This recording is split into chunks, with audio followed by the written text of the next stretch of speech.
Hi everyone, it is Professor G again. I hope that everyone is doing well and is having a good semester so far.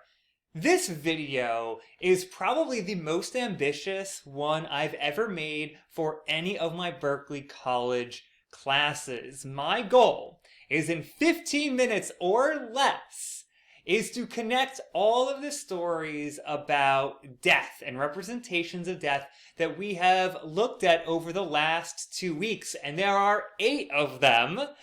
So my goal is to connect all of them together, and then at the end of the video to talk about why this kind of connection making is important for us, not just as human beings, but as employees. So I don't have any time for fluff, no time to waste. I'm going to simply dive right in. So these are the stories about death that we have read or watched over the last couple of weeks, and we have 8 of them. All right, some of them are poems, there is a short story, there's a video game, and then there are a couple of movies, and I gave you the trailers for them. So my goal is to connect all of them. All right, so I'm going to start at the very beginning. So we are going to begin with John Donne. All right, and that's this guy here. I have my John Donne collection ready to go. So if you remember John Donne's poem, right? So this was Death Be Not Proud. All right, so there are a couple of main things I want to point out about Donne's representation of death. So in this poem, and it is a religious poem, in this poem, Donne is thinking about the idea of what if death is not permanent, right? What if there is an afterlife, something that happens after death? And Donne's point here is that if that is true, if after we die, right, we are simply put into the afterlife, then death loses its power, right? So this idea that death doesn't become as powerful, as influential, if afterwards we go into another life, an afterlife in heaven or hell, right? Depending on where we are put in Donne's religious context, right? So death doesn't have that power. And in fact, and this is what we have at the end of the poem, death can be killed, right? So that if there is an afterlife, if there is something after death, then that means that death doesn't really exist as a concept. We can think beyond it because there is a beyond it. All right, now I'm going to hop on over to Emily Dickinson. So this poem, and I'll just go down a couple lines, was because I could not stop for death, he kindly stopped for me. Now, there are a couple of things that I think are essential about Emily Dickinson's representation of death. One of the first points that I'm going to make is that death is inevitable. That's what we have at the very beginning of the poem, right? Because I could not stop for death, right? I didn't pause for it. I didn't wait for it.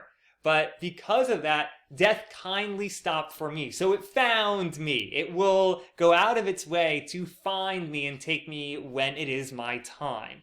And the premise of the poem is thinking about what if after we die, and this is sort of similar to Donne, if after we die, there is a way in which death comes to you and takes you into the afterlife.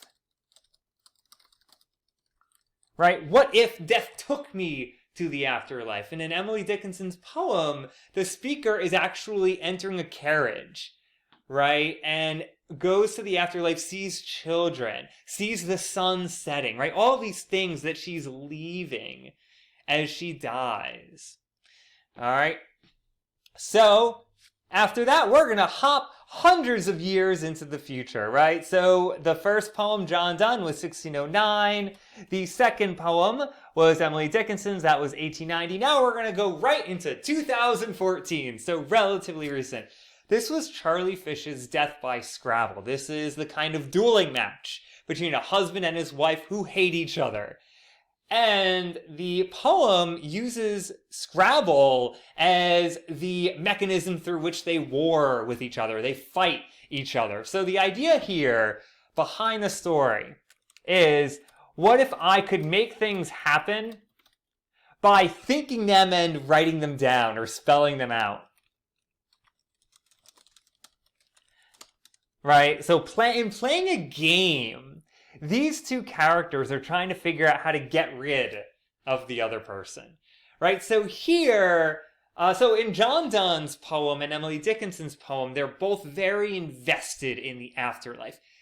This short story is not invested in the afterlife at all. It is interested in the act of killing.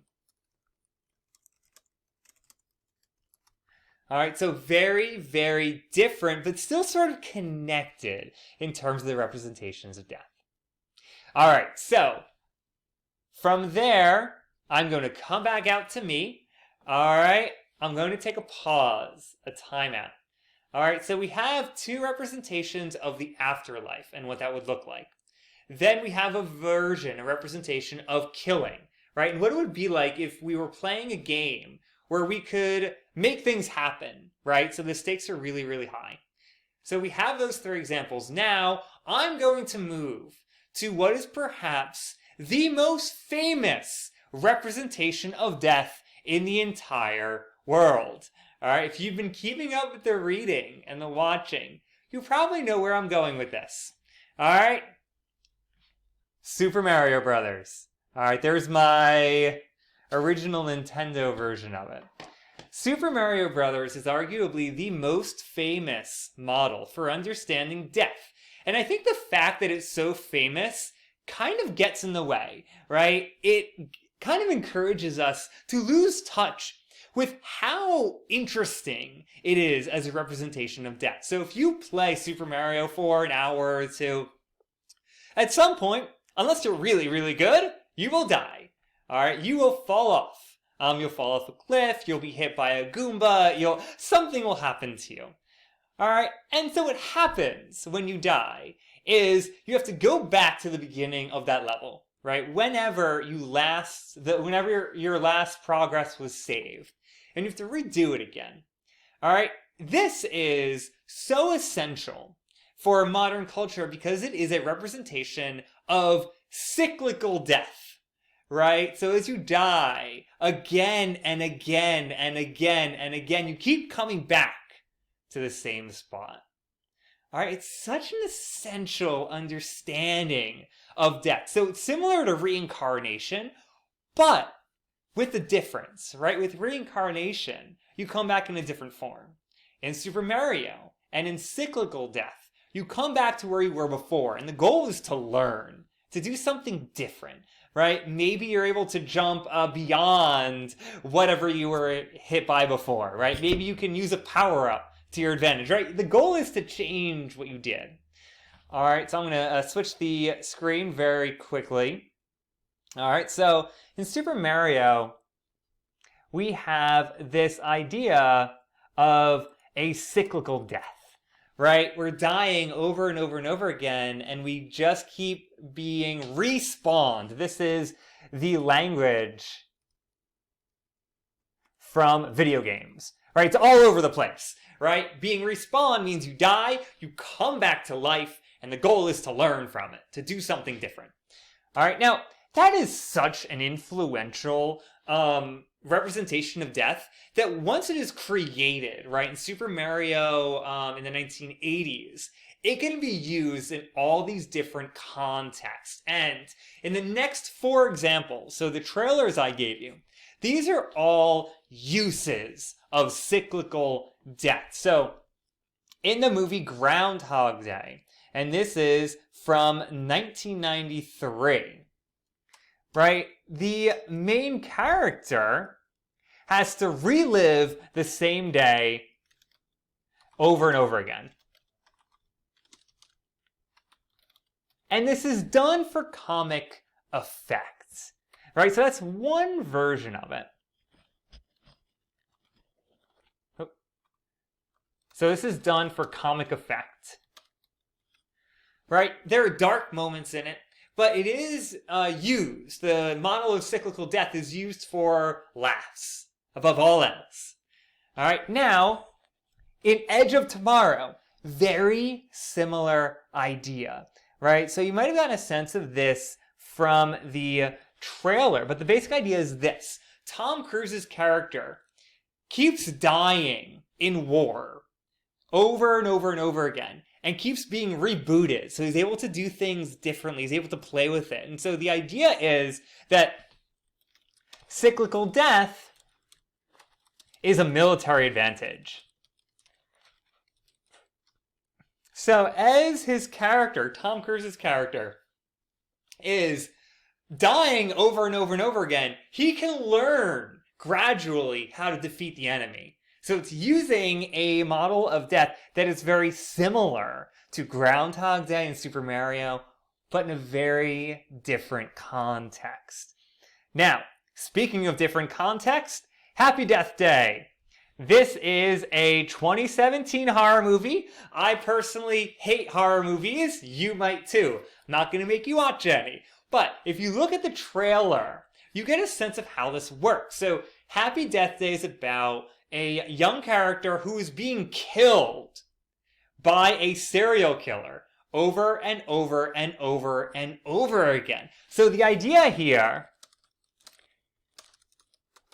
is that you can take the concept of cyclical death, right, dying over and over and over again, and you can move it into a horror context. Right, so this movie is really thinking about if Mario actually happened, if we had to keep dying and going back, what would that actually feel like? It actually might be horrific. It might be terrifying, right? To be someone like Mario so that you're constantly respawned over and over and over again. All right, then we have the Russian Doll TV show. All right, so here, the main character, and this was done in 2019, we have the dark humor version, right? So a character who keeps dying, she falls down the stairs, she gets hit by a car, all these things happen to her. And the goal is to use those events as a way to reimagine her life. All right, so now we have a way to connect 8 stories about death, thinking about the afterlife, thinking about murder and doing things with our thoughts and playing a game, and a bunch of different versions of cyclical deaths. So I want to end by talking about why I think this kind of connection making is so important. What we've done in taking these different representations of death and bringing them together is we've practiced our ability to make connections between things that seem very different to each other. This is, in my mind, one of the most important skills to practice in 2021, because if we do it enough, that means that no information is useless, is trivial. It means that I can go out into the world and connect the TV show I'm watching to the news story I'm watching, to what I'm reading in my classes, to what my son or daughter or my wife or whoever said to me. That this gives us a way to connect all these different things, and that's what we want to do as lifelong learners. And also as employees, right? Being able to make these connections between things that our bosses are giving us or that we're just encountering in our jobs. These are such essential skills.